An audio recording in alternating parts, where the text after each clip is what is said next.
For as long as humans have looked up at the sky, one object has dominated our reality. The moon isn't just a rock. It's an impossibility. It sits above us like a giant ancient eye, too perfect, too synchronized, and too precisely positioned to be a mere accident of physics. We are told of a dead satellite, born from a collision billions of years ago. But the deeper you go into the data, the more that the story begins to crumble. Nothing about the moon behaves like chance. The first thing that should tip us off is the moon's placement. Its diameter and its distance from Earth are calibrated with terrifying precision. It is the only body in the solar system that creates a perfect solar eclipse. It covers the sun with an accuracy measured in fractions of an inch. If the moon were slightly larger, slightly closer, or a few miles further away, this alignment wouldn't exist. Some scientists have admitted that the odds of this coincidence occurring naturally are so low that it suggests intentional placement. Then there is the synchronized spin. We are told the moon rotates on its axis, yet we never see its far side. Its rotation is perfectly matched to its orbit, in a state called tidal lock-in. While we see this in other moons, the moon's consistency over thousands of years is uncanny. It remains fixed, as though it were designed to hide its other half from the eyes of humanity. The dark side isn't just a place without light, it's a place where secrets are shielded by the very physics of our orbit.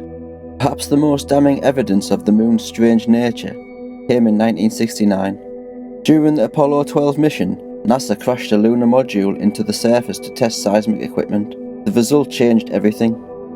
The moon rang like a bell for nearly an hour. During Apollo 13, a large impact caused the vibration to last for over 3 hours. Natural planetary bodies don't ring. They absorb shock. This suggests the moon has a dense outer shell surrounding a hollow or partially hollow interior.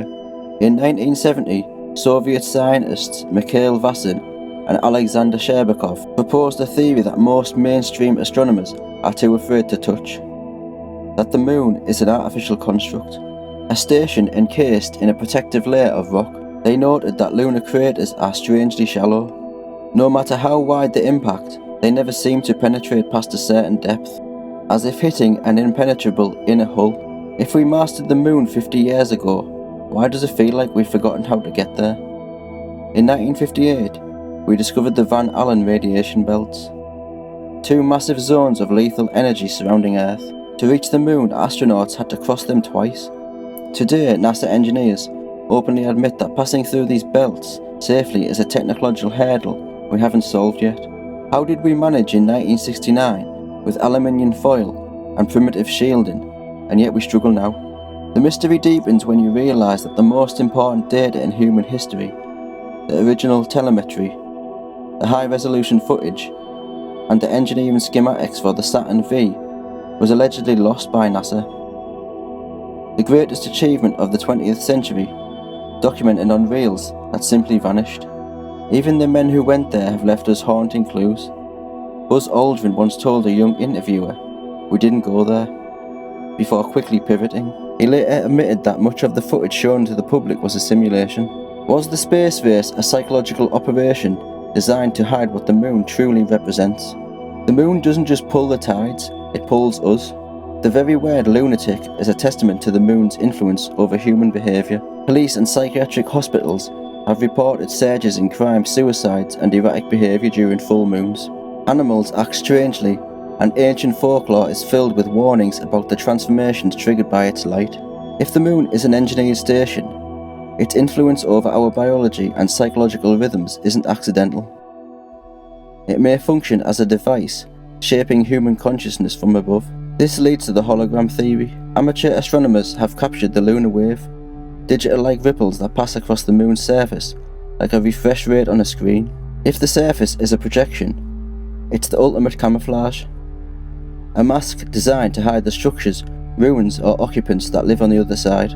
The silence of the last 50 years isn't an accident. We haven't returned because we were never meant to stay. Whether it is an ancient station, a holographic projection, or a hollowed out vault, the moon remains the greatest secret in our reality. We are told the official story to keep us from looking too closely at the eye that watches us every night. The truth isn't out there in the stars, it's right above us, hidden in plain sight, waiting for the day the projection finally fails.